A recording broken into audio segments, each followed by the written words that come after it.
accidentel, il est intentionnel. J'étais en train de parler avec le prophète Jogras, il nous parlait du Canada, comment est-ce qu'actuellement, l'immoralité. Ici, vous pouvez dire à quelqu'un, toi tu es un homosexuel. Là-bas, si tu attaques quelqu'un comme homosexuel, vous allez au tribunal. On peut même te condamner. Il a même réuni ses enfants pour leur dire que quand vous partez à l'école, il faut parler de cette manière. Il ne faut pas parler de cette manière pour ne pas me créer des problèmes et nous créer des problèmes. Parce que la loi chez eux a légalisé des choses qui ne sont pas encore légalisées chez nous.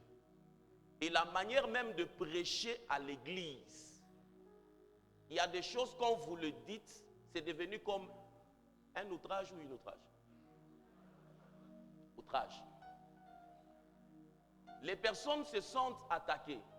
Le contexte dans lequel vous voulez envoyer vos enfants, pendant que ici, vous n'avez rien bâti de leurs convictions, vous les livrez en pâture. Hier, j'ai demandé aux parents qui ont des enfants de 11 à 17 ans de les envoyer à la journée de réflexion avec le psychologue Eben. Il y avait eu 52 enfants, j'ai béni Dieu. Mais pour les parents qui n'ont pas envoyé les enfants, vous êtes en danger. J'ai vu, moi je suis un grand lecteur, il n'y a personne dans cette salle qui lit plus que moi. J'ai lu un livre qui est paru où on est en train de parler de l'initiation à la sexualité pour les enfants. Ce livre-là a des images quand tu le regardes, c'est de la pornographie. Mais il y a débat parce que certains parents dans ce pays-là ne veulent pas de ce livre, mais d'autres trouvent que c'est normal.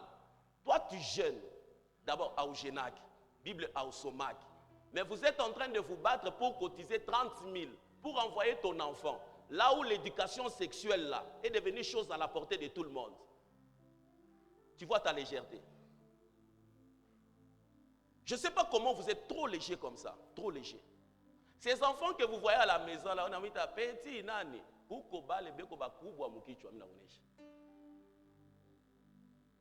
Je chasse les démons et je reçois des enfants dans mon bureau. Et c'est intentionnellement que j'ai mis ce programme. Que tout parent de la maison d'adoration pour les nations cherche à imprimer ce livre. Comment amener les enfants à vivre le baptême du Saint-Esprit. Parce que les jours qui viennent ici, pas même les jours que nous vivons, sont les pires de la terre. Si je te commence à te montrer ce que le monde a fait, il y a une bière qui est parue. Tu sais, on a fait ça à base de quoi? À base des protéines de la matrice d'une femme.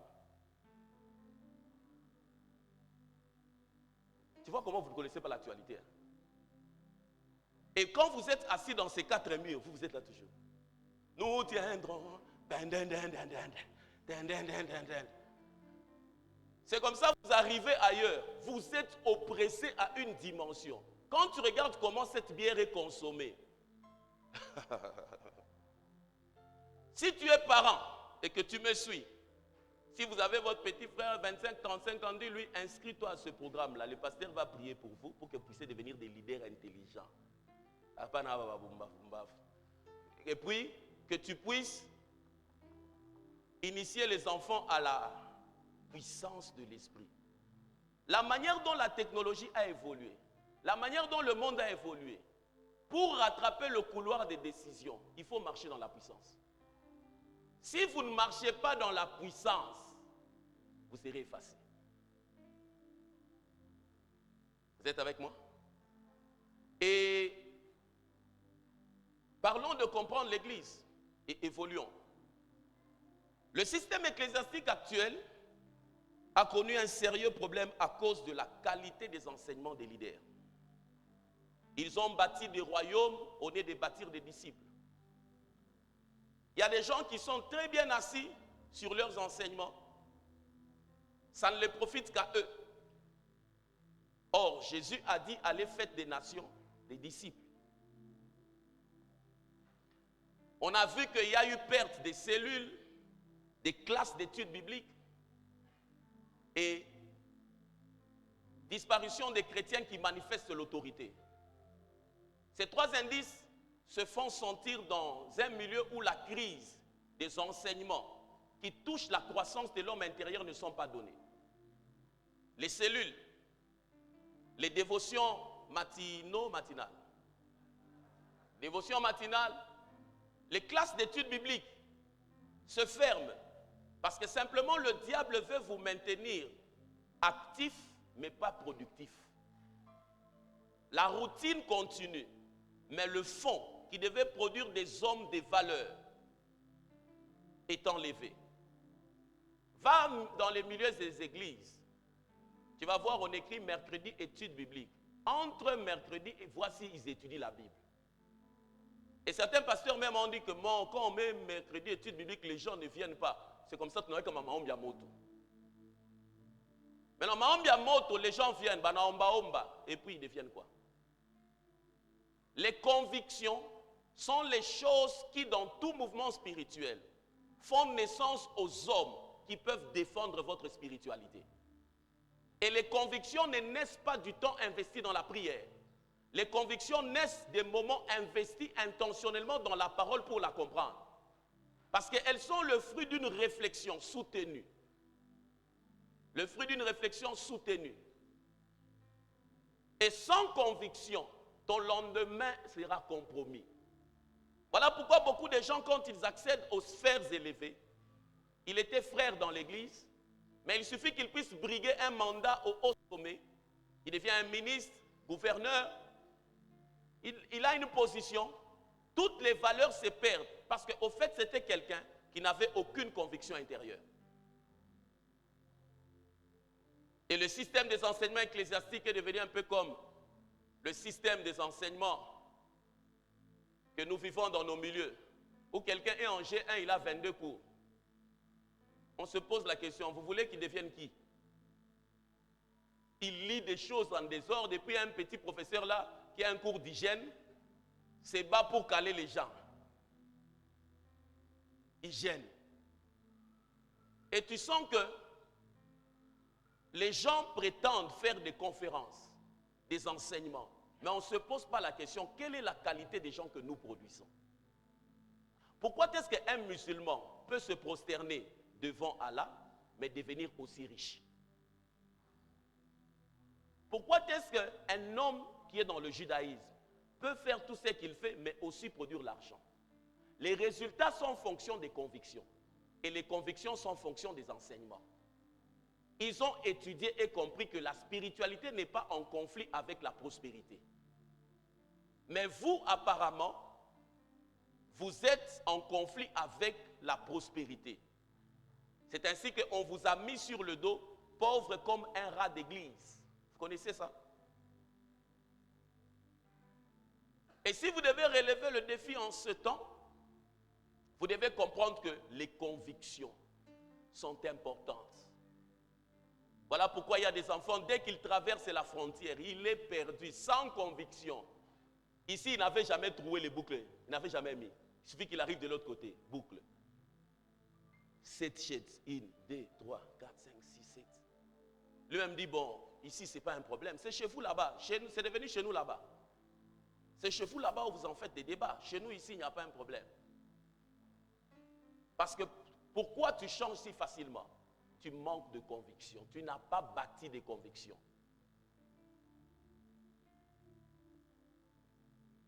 Et dans la compréhension de l'Église, lorsque maintenant nous devons intentionnellement avoir la même mise sur le futur, nous devons engendrer des hommes et des femmes de conviction.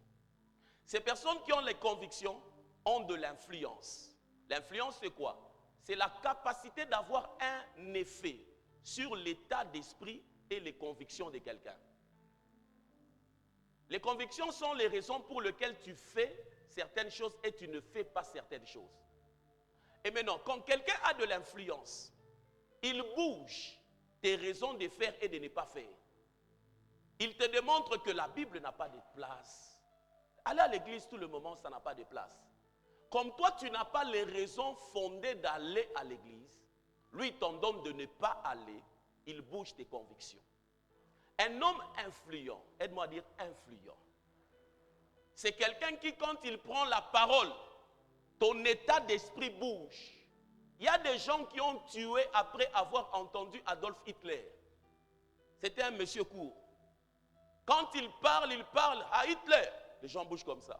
Des gens plus élancés que lui, costauds, mais se retrouvent dans l'état d'esprit et leurs convictions. que le juif c'est une race primitive, il faut l'exterminer.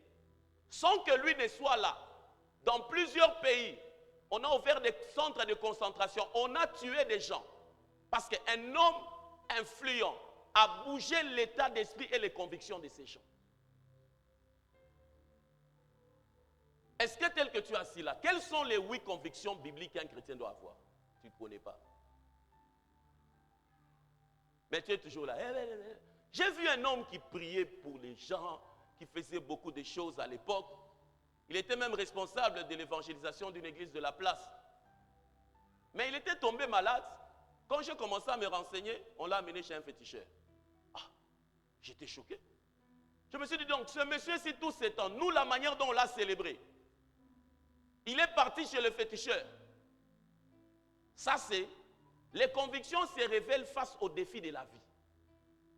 On ne sait jamais en quoi tu crois sans avoir vu ce que tu affrontes. C'est le moment où tu affrontes l'adversité que ta véritable nature se révèle. Ne croyez jamais à la spiritualité d'un pauvre. Il n'a pas les moyens d'expression de sa personnalité. Laissez-le, donnez-le le moyen. Vous saurez qui il est et qui elle est. Vous êtes avec moi? Et dans la compréhension des convictions, il faut ajouter maintenant aussi, si l'Église doit bâtir des hommes de conviction, l'Église doit comprendre aussi la bataille de la possession des territoires. Quand Dieu honore un homme, quand Dieu positionne un homme, il lui donne 3 choses. Quand on forme des hommes et des femmes influentes, quand une église travaille à ce qu'il puisse avoir une qualité de chrétien influent, il doit comprendre que la position d'influence que Dieu donne à l'homme se base sur 3 choses. Quand Dieu honore un homme, il lui donne d'abord un message. Un message. Apocalypse 3, le verset 21, introduit la notion de ces 3 choses. Apocalypse 3, 21. Celui qui vaincra, je le ferai asseoir avec moi sur mon trône, comme moi j'ai vaincu et me suis assis avec mon Père sur son trône. La victoire donne un trône. Et ce sont ceux qui ont des trônes qui dictent le dessein des faibles. Apocalypse 3, 12 ajoute une autre notion dans ce que je vais dire. Celui qui vaincra, je ferai de lui une colonne dans le temple de mon Dieu, et il n'en sortira plus. J'écrirai sur lui le nom de mon Dieu et le nom de la ville de mon Dieu, de la nouvelle Jérusalem qui descend du ciel d'auprès de mon Dieu et mon nom nouveau. J'écrirai sur lui le nom de mon Dieu et le nom de la ville de mon Dieu. Quand Dieu positionne un homme, quand l'Église doit travailler à engendrer des hommes influents, il y a 3 choses. Dieu donne un message, une onction et un territoire. Chaque personne est porteur d'un message. Ton voisin tel qu'il est là, sa vie a une odeur, un parfum. Il y a des gens qui ont le message de la pauvreté. Sa vie véhicule le message de l'échec. Il y a des gens qui véhiculent le message du succès. Dans Ruth 1, le verset 20, Naomi dit, elle leur dit, ne m'appelez pas Naomi, appelez-moi Mara. Car le Tout-Puissant m'a rempli d'amertume. Le verset 21, elle dit, j'étais dans l'abondance à mon départ. Et l'Éternel me ramène les mains vides. Pourquoi m'appellerez-vous encore Naomi? Après que l'Éternel s'est prononcé contre moi et que le Tout-Puissant m'a affligé.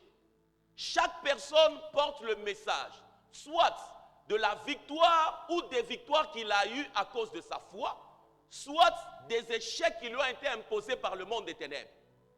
Il y a des familles qui sont identifiées à l'échec, au célibat. Parce que toute personne qui a tenté de se marier là-bas s'est retrouvée hors circuit. Les forces du monde des ténèbres ont dit que cette famille ne doit jamais célébrer des mariages. Cette famille ne doit jamais avoir de diplôme d'État. J'ai un de mes amis qui est le seul licencié de sa famille. Ses grands frères sont grands. ses petits frères, lui, il est le seul licencié. Il se battait pour que son petit frère étudie. Un jour, il est paru, il veut se marier. Il a déjà engrossé une fille. Et aujourd'hui, il travaille. Il n'est plus dans la course des études. Je ne sais pas si Dieu fera grâce qu'il puisse rentrer. Il est le seul. Et quand vous regardez une famille pareille, quand vous parlerez à vos enfants, vous allez leur dire quoi? Comment allez-vous leur expliquer que tous ces oncles n'ont pas étudié? Comment allez-vous leur expliquer que toutes ces tantes sont des divorcés? Ta vie porte quel message? Que tu le veuilles ou pas, tel que tu es assis là, ou tu me suis sur les médias, ta vie porte un message. Et quand tu marches avec Dieu, il y a le message, il y a l'onction. C'est la puissance pour permettre à ce que les gens vivent le message que tu portes. Tu ne peux pas bénir les gens dans une famille quand toi-même d'abord tu es lié par les esprits de votre famille. Il y a des gens qui entrent dans des ministères, ils se retrouvent, ils deviennent prophètes des maisons. Ils tournent dans beaucoup de maisons. Comme on a dit, il y a quoi numbele en yaisha. On est nos formes à veiller ou manyumba band. Je parle bien au miloka. Tu le vois là, il est très élémentaire. Quand tu regardes sa vie, un souffrier, même pour avoir un $100 comme ça, c'est difficile. Mais il est toujours là. Aujourd'hui, Dieu va faire des merveilles. C'est un ziembele quoi. Merveille, tu ne sais pas avoir $100. Quel est le message que tu portes? Quel est le message que tu portes? Voisin, ta vie porte quel message? En tout cas, chez vous, on a ta foot.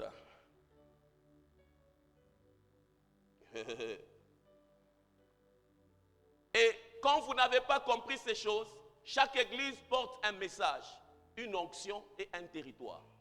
Chaque homme de Dieu a un message, une onction et un territoire. Chaque chrétien a un message, une onction et un territoire. Parce que vous combattez à 3 niveaux. Et le diable a travaillé de manière à ce que ces 3 niveaux soient effacés dans l'église. Je vais y arriver. Je suis dans Acte 19. La Bible est en train de montrer comment est-ce que les choses se passent. Et si Dieu t'ouvre l'intelligence ce matin, ça sera un grand pas dans ta vie. C'est ma prière pour toi. Père, illumine les yeux de nos cœurs. Acte 19, le verset 1, on va faire une lecture kangourou en train de sauter et tu vas comprendre comment les choses se passent. Acte 19, verset 1, et puis tu vas lire Acte 19, 10 à 12. Marc, tu notes. Et puis tu vas lire 19 à 20. Et puis tu liras 23 à 26. Et puis 28 à 32. C'est bon? Good. Acte 19, 1. Pendant qu'Apollos était à Corinthe, Paul, après avoir parcouru les hautes provinces de l'Asie, arriva à Éphèse. Dis avec moi, il arriva à Éphèse. Dis à ton voisin, c'était une ville comme Lubumbashi aussi. Ayant rencontré quelques disciples, il leur dit, 10 à 12, cela dura 2 ans, de sorte que tous ceux qui habitaient l'Asie, juifs et grecs, entendirent la parole du Seigneur. Et Dieu faisait des miracles extraordinaires par les mains de Paul, au point qu'on appliquait sur les malades des linges ou des mouchoirs qui avaient touché son corps, et les maladies les quittaient et les esprits malins sortaient. 19, 20. 19, 20.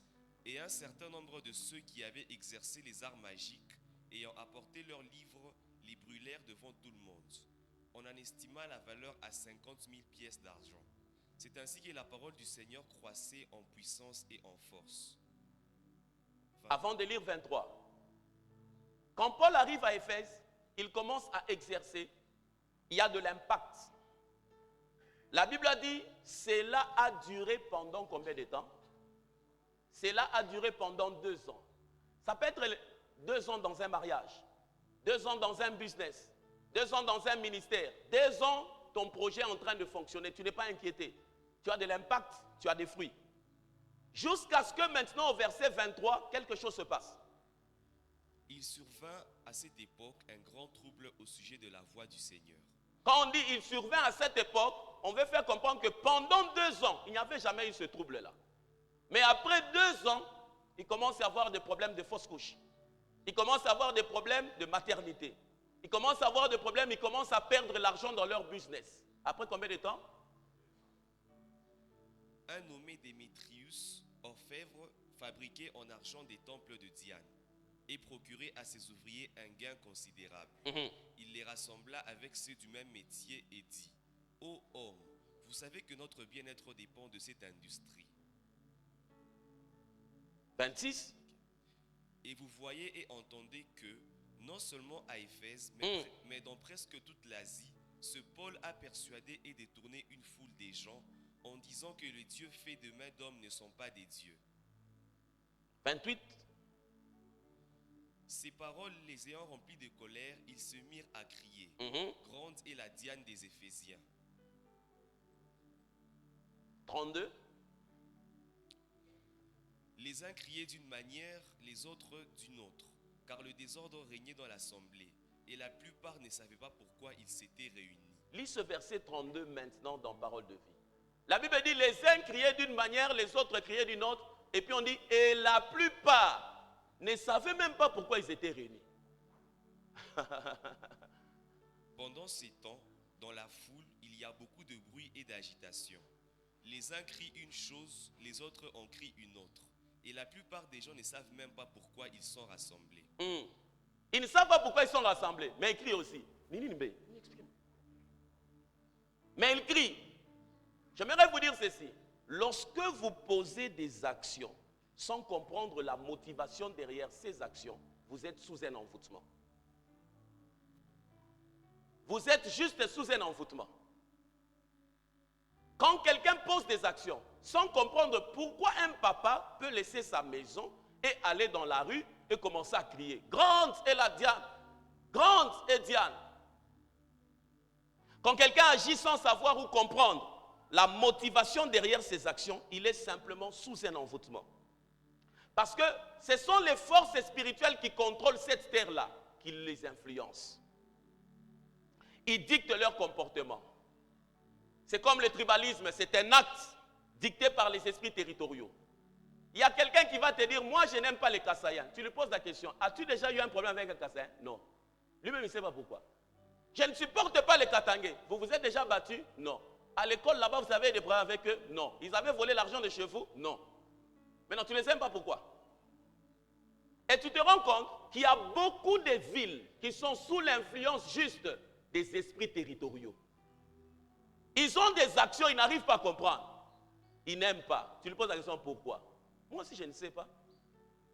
Maintenant, comment veux-tu avoir une position sans comprendre les motivations? Et l'idolâtrie produit la confusion. L'idolâtrie produit la confusion. C'est comme ça.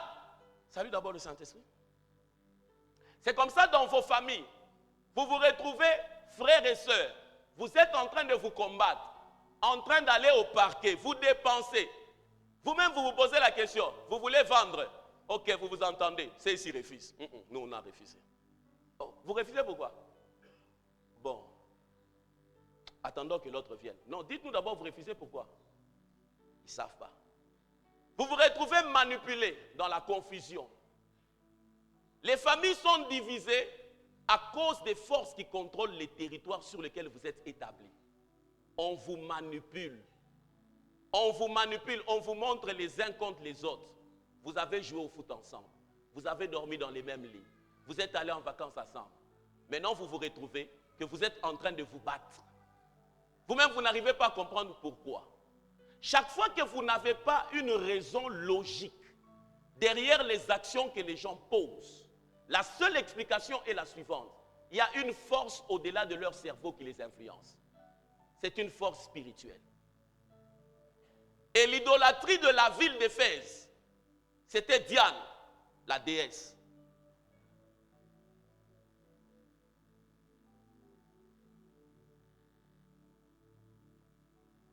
Et le verset 34 dit, mais quand ils reconnurent qu'il était juif, tous d'une seule voix, crièrent près de 2 heures. Dis avec moi 2 heures. Dis-le bien. Pendant 2 heures, ils ont crié ceci.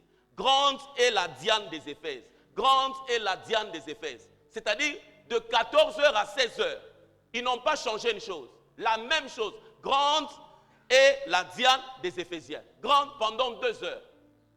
Ce n'était pas un cri simple. La divinité a senti qu'elle était en train d'être détrônée de son territoire. Il fallait qu'il puisse y avoir une adoration qui va la maintenir. Parce que l'atmosphère était en train d'être saturée par le salut. Et pour que l'atmosphère soit récupérée, il faudrait que des humains l'adorent pour lui donner un droit légal sur la terre. Et pendant 2 heures, une adoration est montée, ça ne s'est pas passé. Si ceux qui tiennent des concerts comprennent le principe de la terre et de l'atmosphère, dans les concerts, pendant 2 heures, ils peuvent contribuer à ce que l'atmosphère soit saturée. Mais pendant 2 heures, ils vont se retrouver là. Tcheza, tcheza, tcheza, la la la, la la la. 2 heures du temps vont passer. L'atmosphère est restée calme. Regarde un peu dans la Bible. Quand on dit Saint, Saint, Saint est l'Éternel Dieu, le Tout-Puissant, celui qui était et qui sera, Lubumbashi est rempli de sa gloire. Essayons un peu de dire ça une fois. Saint, Saint, Saint est le Dieu d'Israël, le Tout-Puissant, celui qui était, qui est et qui sera. Lubumbashi est rempli de Saint, le Tout-Puissant, le Dieu d'Israël, celui qui était, qui est et qui sera. Fais-le plus fort. Fais-le plus fort. Saint, Saint, Saint. Aha. Aha. Aha. Qui est et qui sera. Lubumbashi est rempli de sa gloire. Lève un peu les mains. Saint, Saint, Saint. Le Tout-Puissant. Le Dieu d'Israël, celui qui était, qui est et qui sera. Lubumbashi est rempli. Maintenant, si on fait ça pendant 2 heures du temps, tu penses que l'atmosphère va rester calme? L'ignorance du principe de la terre et de l'atmosphère. L'Égypte n'était pas seulement une ville. L'Égypte, c'était une cité spirituelle aussi. Parce que le combat en Égypte sur cette terre était de faire cesser l'adoration à Dieu. Et on voulait maintenir Israël sur une terre, contrôlée par plusieurs dieux. Les Égyptiens avaient plusieurs dieux, vous savez ça? Et ces dieux-là travaillaient pour que l'adoration ne monte pas. Chaque côté physique a son côté spirituel. Et vous ne pouvez pas régner sur cette terre. Votre magasin a un problème. Ton cabinet a un problème. Ton business a un problème. Votre famille, n'en parlons pas. Parce que sur la terre où vous êtes, vous ne contrôlez pas les forces spirituelles de l'environnement. Vous êtes avec moi? Nous combattons à 3 niveaux. Et ça exige, de comprendre le ministère de la délivrance. On ne peut pas faire des avancées solides en tant qu'Église et chrétien sans comprendre le ministère de la délivrance. Il n'y a aucun endroit sur cette terre où vous allez avancer sans rencontrer une confrontation du monde des ténèbres. Surtout si vous voulez aller dans les sommets, vous rencontrerez le diable. Jésus lui-même, dis avec moi Jésus lui-même. Quand il doit venir, le diable le tente, mais la dernière tentation était par rapport à quoi? Le diable a compris que Jésus devait posséder la terre, mais il fallait lui donner une possession illégale pour avoir de l'emprise sur lui. Il lui propose le pain, il lui dit jette-toi. Et puis la dernière des choses, ayant compris que quand tu n'as pas de possession territoriale, tu n'as pas une juridiction où exercer l'autorité. Je reprends. Quand tu n'as pas une terre sur laquelle tu domines, tu n'as pas une juridiction dans laquelle tu vas exercer l'autorité.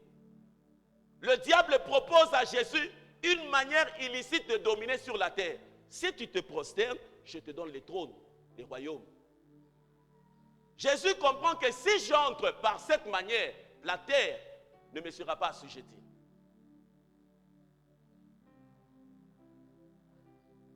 Ça se rapporte premièrement au ministère de la délivrance. Et le diable a fait comprendre aux chrétiens que ceux qui ont l'autorité sur les démons, ce sont les pasteurs. Or, la Bible dit, voici les miracles qui accompagneront ceux qui auront cru. Il y a des gens qui ont fermé leur magasin parce qu'on a envoyé des démons pour bloquer la porte. Quand les gens viennent, ils regardent, ils n'entrent pas. Le deuxième niveau, nous avons affaire à l'occultisme. Chaque jour de vos vies, vous affrontez dans le monde invisible la puissance de l'occultisme. Un pasteur était venu me voir, on lui a dit que quelqu'un était passé dans la parcelle de leur église. Plus de 2 fois, on l'a vu qu'il prenait la terre, il est parti. Et puis il s'est dit, et puis il a senti que son église est en train de connaître des problèmes. J'ai dit, où a boulé ça? Toi, tu prêches l'autorité. On vient, on prend les sables. Et puis ça a de l'impact. Ça dit que tu as un problème. Tu as un problème. Quand on parle de l'occultisme, beaucoup de gens ne comprennent pas. L'occultisme signifie ce qui est caché. Et ce qui est caché dans le monde des ténèbres évolue dans 3 couloirs. Combien de couloirs? La première chose que l'occultisme fait, c'est la sorcellerie. La sorcellerie, c'est la branche occulte qui travaille dans le domaine de la puissance. Et puis, il y a la divination. La divination, c'est la branche occulte qui travaille dans le domaine de la connaissance. C'est ainsi qu'un devin peut vous donner toute la généalogie de chez vous. Comment est-ce qu'il arrive à dire ton grand-père, ton arrière-grand-père, tout ça? Parce que simplement, vous tous, vous êtes venus de la terre. Et ceux qui contrôlent la terre, ce sont les esprits territoriaux. Ils ont les informations. Tu ne sais pas où on a enterré mon nombril. Oui, moi je ne sais pas, mais les esprits savent. Ils savent là où on a enterré. Ils connaissent bien l'adresse. Et ils ont la capacité de dire au devin toutes ces informations. Mais le problème maintenant, le devin ne peut pas prédire le futur de l'humain. Parce que le futur de l'humain se trouve dans le Créateur. Et il y a l'occultisme, il y a la magie, il y a la sorcellerie. La magie, c'est la branche occulte qui manipule les objets. Tout celui qui manipule l'argent dans cette salle, qui ne touche pas l'argent dans cette salle? Qui touche l'argent? Lève bien ta main droite. Je voudrais te dire ceci. Chaque fois que tu touches de l'argent, tu es soit en contact avec la magie, l'occultisme ou la divination. Cet argent-là a transité quelque part dans ces sphères-là. Voilà pourquoi la Bible dit, pour vous, je menacerai celui qui dévore. Pourquoi? Parce qu'il existe celui qui cherche à avoir de l'emprise sur ta vie. Et la Bible parle du dévoreur. Soit il vient de la sorcellerie, soit il vient de la magie, soit il vient de la divination. Et chaque jour, non, je pars acheter les choses tel endroit. Ces endroits sont contrôlés par des forces spirituelles. Et la troisième des choses maintenant, nous combattons au niveau de la stratégie. Il en est une chose de savoir que les démons existent, l'occultisme agit. Une information qui est à ta disposition, sans que tu puisses agir sur base de ça, est une information inutile. Il y a des chrétiens qui sont toujours, on dit quelque chose, sans effet, c'est un slogan. Ce n'est pas une prise d'autorité. Ce n'est pas une prise d'autorité. Voilà pourquoi ta vie est honteuse avec ta Bible. Tu as la Bible, mais tu fais la honte. La grâce ne nous épargne pas de l'utilisation de l'autorité. La grâce nous facilite dans l'utilisation de nos droits. Elle ne nous exempte pas de confrontations spirituelles. Lui-même, Jésus qui représentait la grâce. La Bible dit Jésus grandissait en quoi? Luc 2,52, lis-moi ça.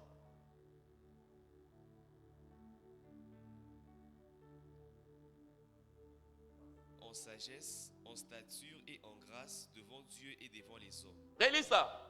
Et Jésus croissait en sagesse, en stature et en grâce devant Dieu et devant les hommes. C'est lui qui croissait dans tous ces domaines. Est-ce que quand il a rencontré les diables, il a fui? Il opérait dans la grâce et il chassait les démons. Les gens ont cru que non, la grâce vous est exemptée de combat. Faux. Faux. Il existe des forces spirituelles qui contrôlent chaque territoire sur lequel vous êtes. Chaque territoire, chaque mètre carré. Et ces forces spirituelles dictent ce qu'on appelle la culture. Ces forces spirituelles dictent ce qu'on appelle la culture. La culture, c'est quoi? C'est la manière de penser et d'agir d'un peuple. Il y a des gens qui réfléchissent d'une certaine manière.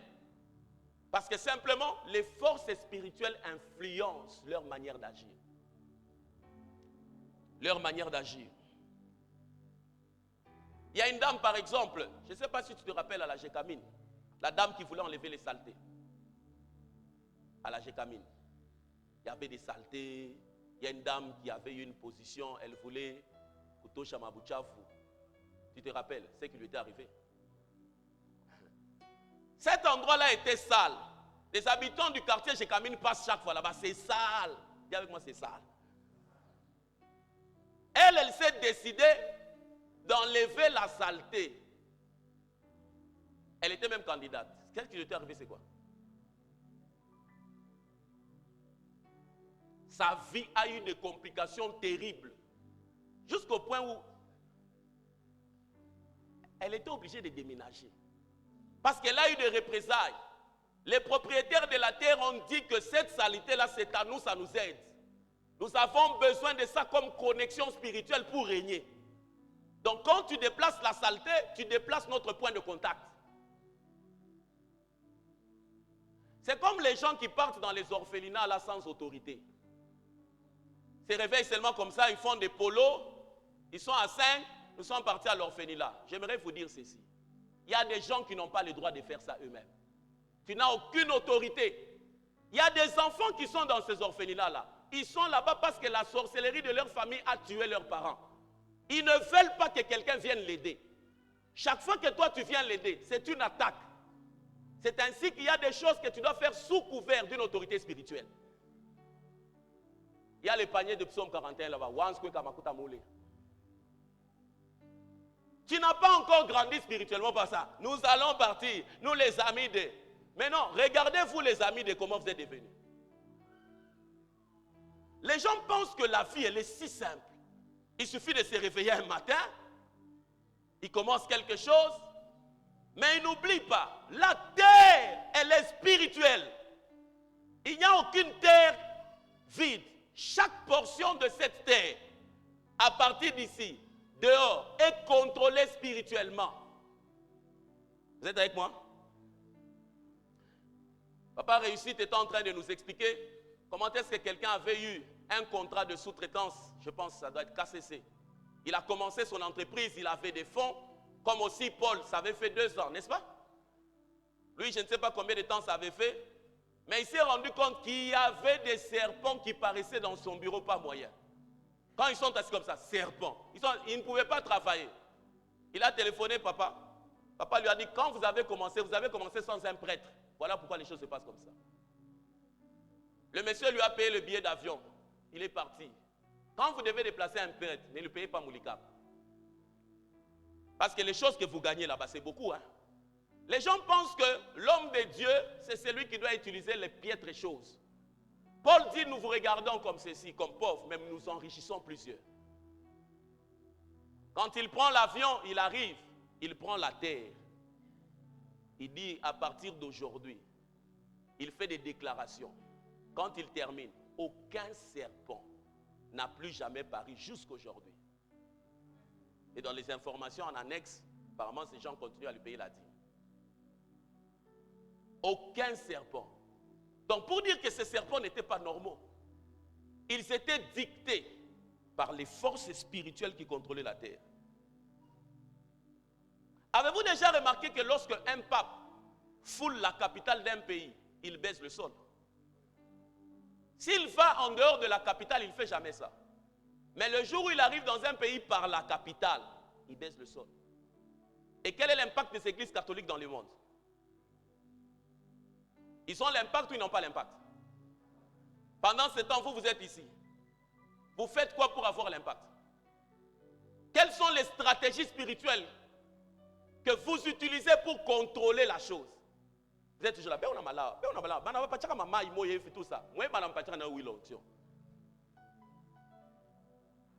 Les chrétiens sont tellement passifs. Tu es assis là.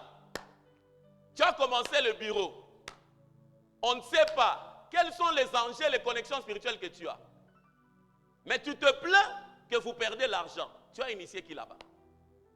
Qui est ton associé spirituel dans ce que tu fais? Les gens disent par moments des phrases dont ils ne comprennent pas. Vous avez déjà entendu des gens dire Boulong ou Mounamkata là? Qui a déjà entendu ça? Mais ce que vous dites là, c'est la réalité de comment les choses se passent sur le plan spirituel. Je te donne un passage pour que tu ne continues pas à vivre, comme on dit à Kinshasa, vivez là, vivez là. Marc 5, 9 à 11, souligne ce passage et réfléchis bien sur ce qui est dit. Et il lui demanda, quel est ton nom? Légion est mon nom, lui répondit-il, car nous sommes plusieurs. Et il le priait instamment de ne pas les envoyer hors du pays. Il y avait là, vers la montagne, un grand troupeau de pourceaux qui paissaient. Prends ça dans Parole de vie. Ce passage m'a béni. Jésus demande à l'homme, comment t'appelles-tu? Il lui répond, je m'appelle Armée, parce que nous sommes nombreux. Je m'appelle Armée, parce que nous sommes nombreux. Et il supplie Jésus en insistant, ne chasse pas ces esprits loin du pays. Il y avait là un grand troupeau de cochons, ils cherchent leur nourriture près de la colline. Légion signifie une composition, je pense, d'au moins 6000 soldats. Quand vous faites les études, une légion, c'est au moins 6000, si je ne me trompe pas. 6000 à 10 000. Il y avait une configuration invisible que les gens ne voyaient pas, composée de 10 000 entités spirituelles. Mais la phrase que ces entités ont dit, c'est la phrase qui me met la puce à l'oreille. Ils disent, ne nous chasse pas en dehors du pays. Vous êtes invisible. Mais pourquoi ne voulez-vous pas être chassés en dehors du pays? Parce que c'est nous qui contrôlons cette terre. Si tu nous fais sortir du pays, nous allons perdre notre force. Maintenant, dans le quartier où tu vis, il y a aussi des esprits qui contrôlent. Là où se trouve votre magasin, il y a aussi des esprits qui contrôlent. Ce passage démontre qu'il n'existe pas une terre physique sans un contrôle spirituel. Il y a des entreprises qui ont commencé avec Fast, mais qui ont fermé. On se pose, et même ça, il se pose la question. J'ai rencontré une fille après 10 ans qui a divorcé. Elle dit, moi-même, je ne sais pas comment c'est arrivé. Je ne sais pas comment c'est arrivé. Vous êtes avec moi? Les esprits disent à Jésus, Foigna bioto ta foigna, mais baba, toi tu n'es pas fâché. Tout ça est dit. Bwana Yesu. Et c'est là-bas où vous vous battez. Conférence entrepreneur. Point 1, sautez. Point 2, parlez bien. Point 3, veillez vous habiter parce que les choses sont bien vendues dans l'emballage. Point 5, faites les réseautages. Réseautage.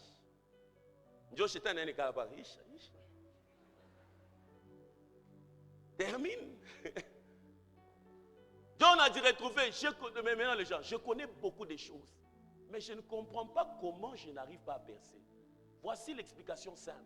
Tu ne vas jamais percer sans avoir la supériorité sur les forces spirituelles qui contrôlent la terre sur laquelle tu veux percer.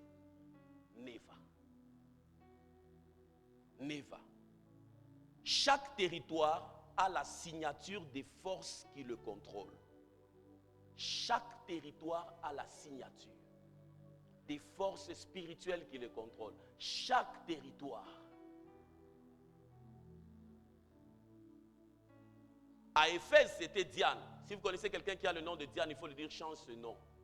Ce nom-là n'a pas besoin d'être sanctifié. Vous avez déjà entendu quelqu'un qui s'appelle Lucifer?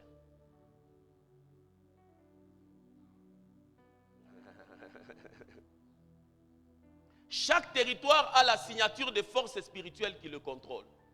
À Éphèse, c'était Diane. Il y a des territoires dans lesquels les gens aiment le fétiche, n'est-ce pas? N'est-ce pas? Il y a des territoires dans lesquels tout le monde est polygame.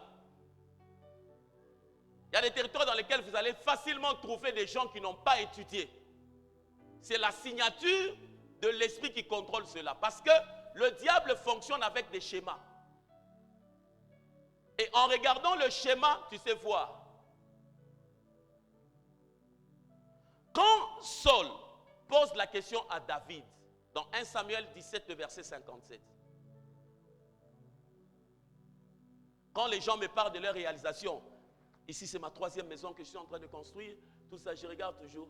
Je cherche à voir si cette personne comprend que quel est le correspondant physique de ces réalisations. Vous n'êtes pas les premiers à construire des maisons. Il y a des gens qui, aussitôt ils meurent, on l'enterre comme ça. Ces enfants deviennent délocalisés. N'avez-vous jamais entendu ça? Aussitôt on l'enterre. Quand les gens rentrent comme ça, on a fait en réunion, j'ai l'ami de mon frère qui, après la mort de leur papa, c'était un bourgeois. Là, nous sommes à Kinshasa. Les oncles ont créé des problèmes, Je pense qu'on leur avait laissé seulement une parcelle là. Heureusement que la maman était une femme forte. Mais il y avait eu des débat, on a arraché des choses. C'est pour cela que quand vous vous mariez, ne vous lui mettez pas en route. Allez chez l'État. Et puis, certaines personnes, quand on dit, vous êtes mariés quoi? Les gens acclament souvent quand on dit quoi? Communauté? Les gens acclament. Je vous dis que ça ne vous sécurise pas. Vous acclamez parce que vous ne connaissez pas le contenu. Parce que quand vous mourrez, on ouvre la succession en déclassant votre femme. Si vous ne le savez pas. N'est-ce pas? Quand on la déclasse là, on cherche un liquidateur qui peut ne pas être forte pour elle ou bien avantageux pour elle. La communauté devient minanga.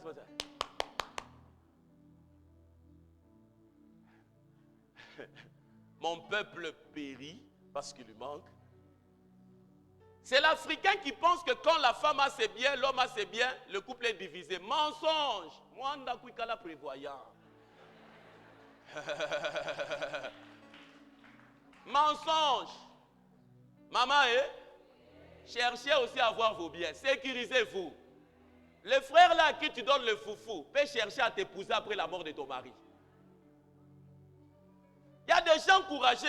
Ça n'a pas son piano. C'est pas possible. Les choses qui se passent sur la terre. Il y a des choses qui méritent d'être un film avec des saisons. 1 Samuel. Et quand David fut de retour après avoir tué le Philistin, Abner le prit et le mena devant Saül. David avait à la main la tête du Philistin. Saül lui dit, « De qui es-tu fils, jeune homme ?» Et David répondit, « Je suis fils de ton serviteur Isaïe, Bethléemite. » De qui es-tu fils? Un chef militaire devait lui poser la question, de quelle école de guerre tu es venu? Comment tu as appris à combattre les géants de cette manière? Mais quand il regarde David, il lui dit, de qui es-tu fils? Dans la réponse de David, il termine en citant la terre d'où il vient. David cite quoi? Il dit, Bethléemite. Je suis Bethléemite. Saul voulait savoir, cette configuration de victoire doit être liée à une terre. Sur le plan normal, quelqu'un ne peut pas combattre un géant de cette manière. Pour que quelqu'un ait cette victoire, il doit venir d'une certaine contrée. C'est là-bas aussi qu'on a dit, de Nazareth peut-il venir quelque chose de bon? Il y a des terres qui sont réputées comme produisant des losers. Mais il y a des terres qui sont réputées produisant des hommes d'affaires, des politiciens. Saul s'est dit, non, à l'école de la guerre, on ne nous a pas appris ça. Ça, c'est venu d'une contrée qui a une configuration spirituelle pour ça. Si les forces qui combattent votre destinée ne sont pas vaincues, la terre ne va pas vous recevoir. Si les forces qui combattent votre destinée ne sont pas vaincues, la terre ne va pas vous recevoir. Ouvre ta Bible dans Jérémie 22. Quand tu commences à comprendre ces choses, tu ne vas pas jouer avec la vie. Il y a des moments où tu dois te réveiller la nuit en train de prier, pieds nus dans ta parcelle pour prendre possession. Eh bien, je suis allé prier à un endroit. On m'a donné la bouteille d'huile. C'est l'un de mes fils qui a ouvert une maison à Colosie de fiscalité. Quand j'étais en train de oindre, j'ai vu les voisins étant en train de regarder. Si moi ils se sont posé la question, il m'adore. Mais ils n'ont pas dit ça tout haut. Moi aussi, quand je vois des choses pareilles, j'amplifie.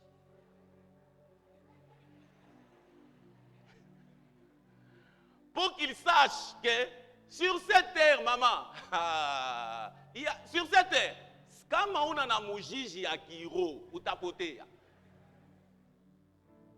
c'est comme ça que vous êtes resté seulement avec le nom de votre papa. Notre papa. Notre papa. Mais regardez les parcelles, comment c'est parti. Vous vivez maintenant dans un morcellement. Et on ne sait pas celui qui a les documents, vous ne connaissez pas. Chaque jour, vous êtes sous le stress, c'est disant qu'un jour, on peut vendre.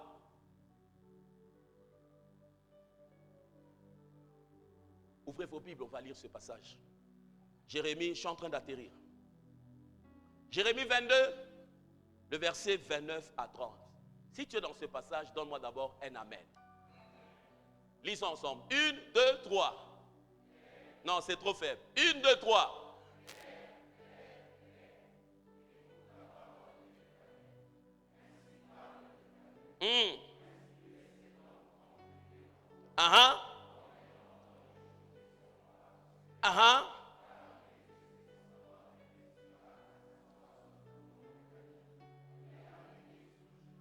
La terre a reçu combien d'instructions dans ce passage? Combien? Combien d'instructions? 3. La première, inscrivez cette personne comme privée, parce que celui qui n'a pas de progéniture n'a pas d'héritage à laisser. Son succès va mourir avec lui. Quand on combat ta progéniture, on combat ton succès futur. Parce qu'une saison de ta vie, tu vivras par ce que tu as engendré. Lorsque tu vois une vieille personne en train de souffrir, c'est-à-dire que sa progéniture a été combattue. Mais il y a des vieilles personnes qui roulent dans des véhicules. Si tu poses la question, non, ça c'est mon fils qui m'a acheté. Ça c'est mon petit-fils qui m'a acheté. Mais il y en a quand tu vas dans les hospices de vieillards, où papa qu'on a tes sous. Si tu regardes le drap sur lequel il dort, donc tu lui poses la question, donc chez tes enfants, il n'y a personne qui a pu t'acheter un drap, un lit. Inscrivez cette personne comme privée d'enfant. La deuxième des choses, comme... Donc, enlevez-lui le succès futur, mais empêchez-lui déjà lui-même de prospérer. Et troisièmement, nul des descendants ne devra s'asseoir. S'il arrivait qu'il puisse avoir un enfant, il trouve le troisième calé. Il ne va pas s'asseoir. On ne dit pas ciel, ciel, mais on dit terre, terre. Parce que les instructions de la destinée de l'homme sont contenues sur la terre. Sont contenues sur la terre. Sont contenues sur la terre. Les gens utilisent Ibulongo Abuna bien. Depuis que je suis ici, je sens que je n'arrive pas à prier. Vous avez déjà entendu des choses pareilles? Depuis qu'on a aménagé ici, je sens que, depuis que je suis là-bas, depuis qu'on a déplacé le bureau,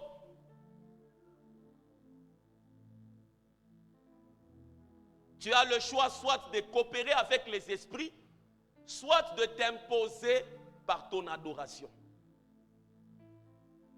Quand les esprits sont en train de t'opprimer, ils veulent te dire, viens de notre côté, nous allons t'aider. Viens. Mais quand tu refuses, tu dois t'imposer par ton acte d'adoration. Si vous n'avez pas possédé le territoire, vous n'avez aucune juridiction sur laquelle vous exercez la domination. Le Tout-Puissant promet aux enfants d'Israël la terre. Quand ils arrivent, ils l'ont directement possédée. Parce qu'il n'existe pas une terre sans maître. Toute terre a un maître. Il n'existe pas une terre sans maître. Vous êtes avec moi? J'ajoute un plus à ta vie. Pourquoi les mining, avant de s'ouvrir, vont négocier avec quelqu'un qui n'a pas étudié comme les ingénieurs qui vont travailler là-bas? Vont parler avec quelqu'un qui n'a pas l'argent des capitaux qui seront mis là-bas. Un mining peut avoir un capital de plus de 300 000 $, je pense. 300 000 $. Mais pour qu'il s'impose sur la terre, dis avec moi sur la terre. Fais même avec tes jambes. Pour qu'il s'impose sur la terre, ils vont chercher quelqu'un qui est dans une maison qui n'a pas la taille de leur maison.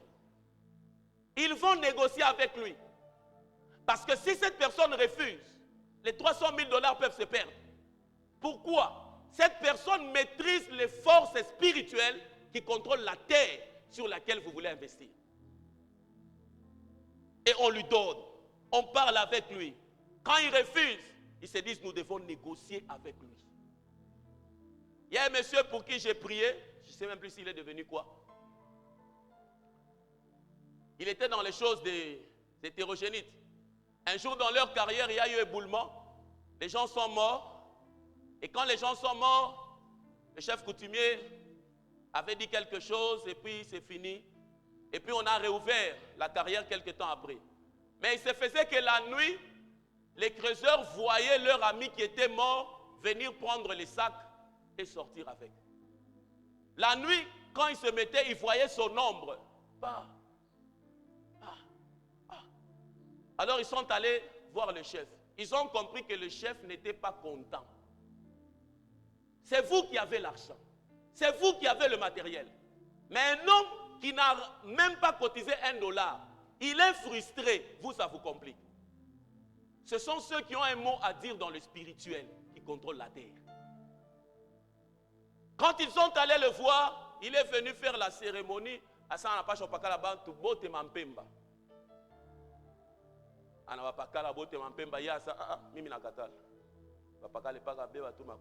Le chef coutumier est venu, il a fait des cérémonies.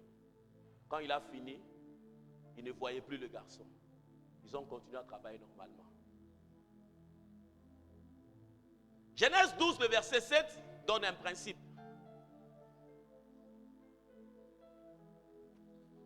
L'Éternel apparut Genèse 12, 7. L'Éternel apparut à Abraham et dit: je donnerai ce pays à ta postérité. Et Abraham bâtit là un autel à l'Éternel qui lui était apparu. Dieu lui dit: je te donne un territoire pour ta postérité. Ouvre ta Bible avec moi. Ça peut être le cas de tes enfants aussi. Si ta maison doit continuer à subsister après toi pour tes enfants, voici ce que tu dois faire. Nous sommes dans Genèse combien? Lisons ensemble. 1, 2, 3. Come on.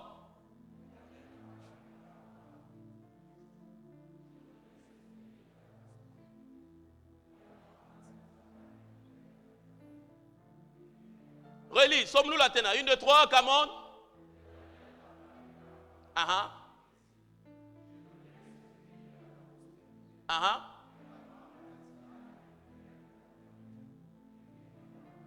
Pour qu'une terre subsiste après toi, il faut un autel pour préserver pour toi. Il y a des gens dans les discussions avec les femmes de leurs frères. Tu as déjà entendu ça?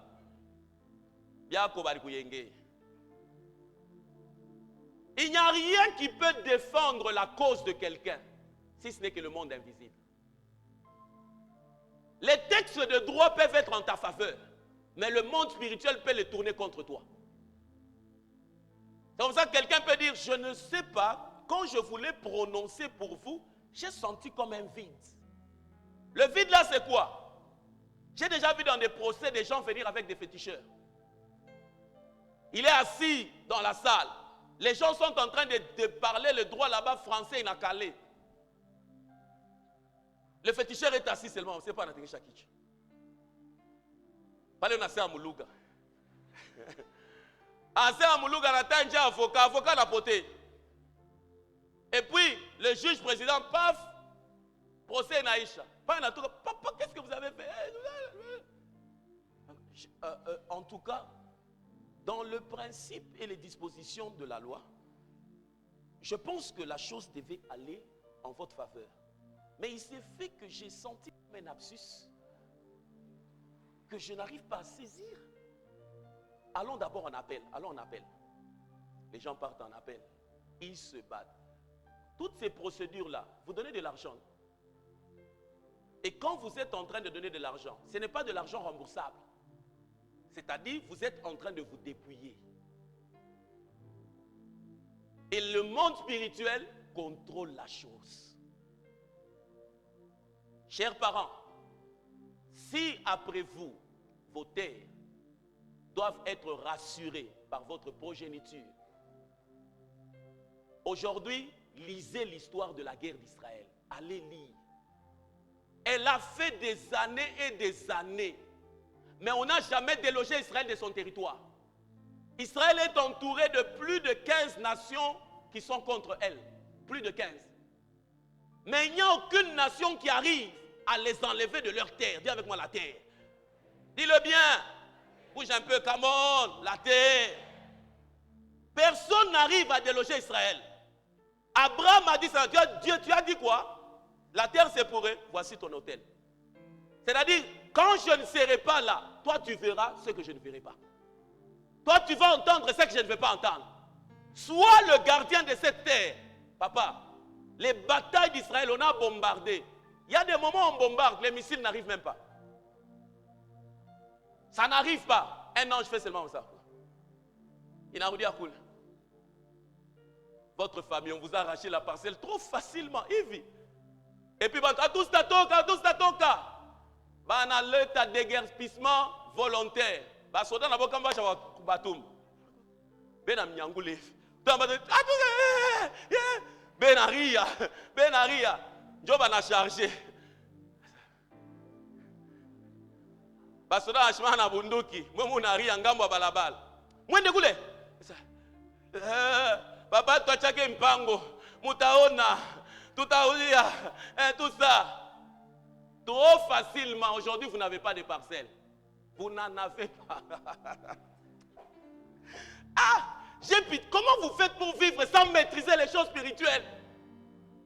Et puis ce qui m'étonne aussi, on t'a maudit chez vous par Jacob. C'est celui qui avait maudit Ruben, c'est qui? Jacob, non? Jacob t'est maudit. Mais tu arrives à l'église, tu as encore des problèmes avec le pasteur Moïse.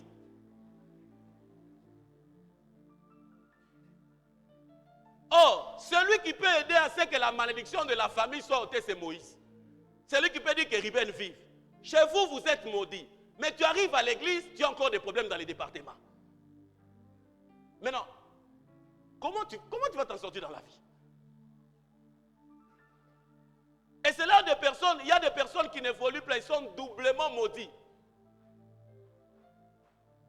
Je disais à papa Manda, je connaissais un monsieur là, je lui ai dit, papa, tu avais maudit ce monsieur. Papa a dit, lui-même il s'est maudit. Lui-même il s'est maudit. Et il a commencé à m'expliquer.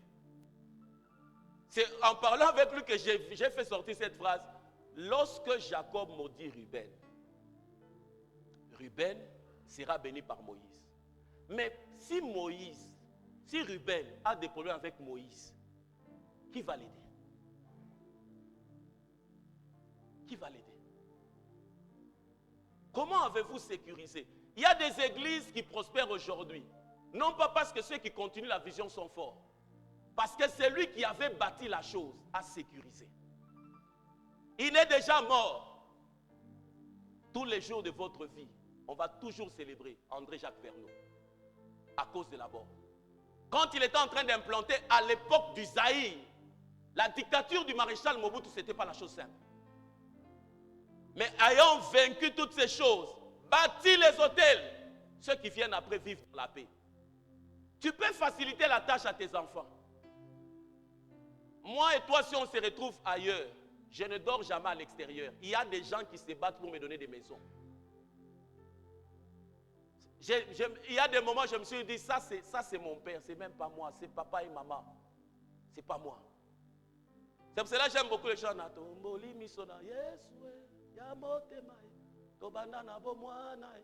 Chez nous, c'était comme un internat par moment.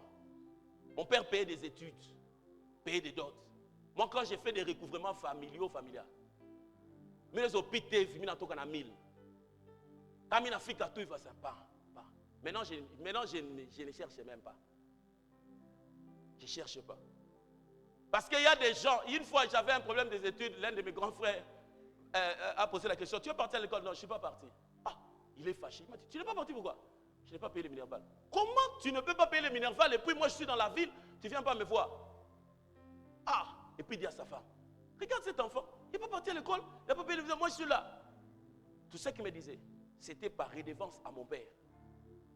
Il y a des noms de famille on ne peut pas citer parce que ton père a escroqué des gens.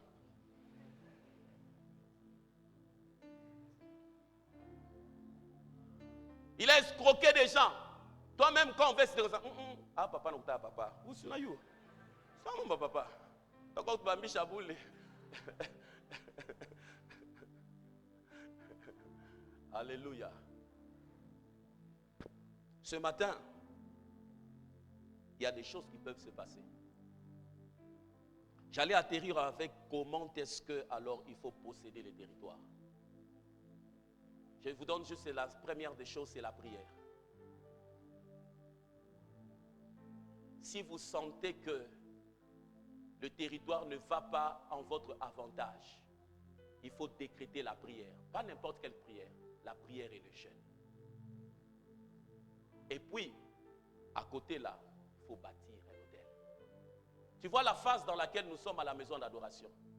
Il faudrait que nous puissions avoir une terre qui nous appartient. Et cette terre qui nous appartient, on va imposer notre culture, notre spiritualité. Vous êtes avec moi? Imposer notre culture, notre spiritualité. Chaque fois que vous faites des sémences, dans le principe spirituel, comment les choses se passent? Il y a une partie qui doit entrer dans la vie du sacrificateur.